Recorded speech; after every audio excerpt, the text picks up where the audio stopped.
দেশভাগের প্রেক্ষাপটে তৈরি সিনেমা।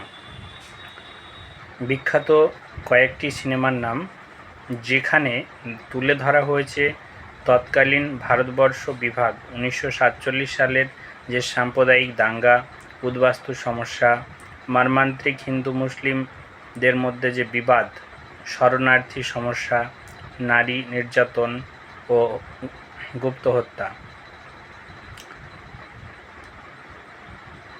প্রথম যে সিনেমাটির নাম বলবো সেটি ঋত্বিক ঘটক পরিচালিত মেঘে ঢাকা তারা, 1960 সালে তৈরি হয়। এছাড়াও ছিন্নমূল 1951 সালে প্রকাশিত হয়। নিমাই ঘোষ পরিচালিত এই ছিন্নমূল সিনেমাটিতে দেশভাগের প্রেক্ষাপট তুলে ধরা হয়েছে।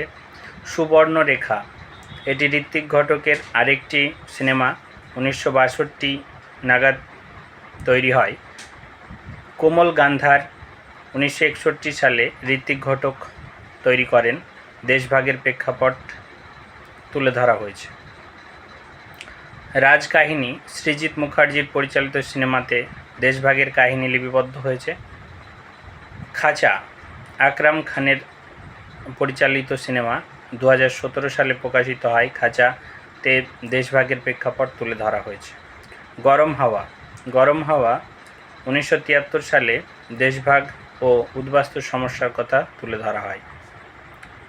শঙ্খচিল, গৌতম ঘোষ পরিচালিত বিখ্যাত সিনেমা। এই শঙ্খচিল সিনেমাতে দেশভাগের প্রেক্ষাপটে তৈরি। পার্টিশন, ভিকি সারিন পরিচালিত, ইরফান খান অভিনীত এই সিনেমাটিতে ভারত বিভাজনের যে সমস্যা সেটি তুলে ধরা হয়েছে।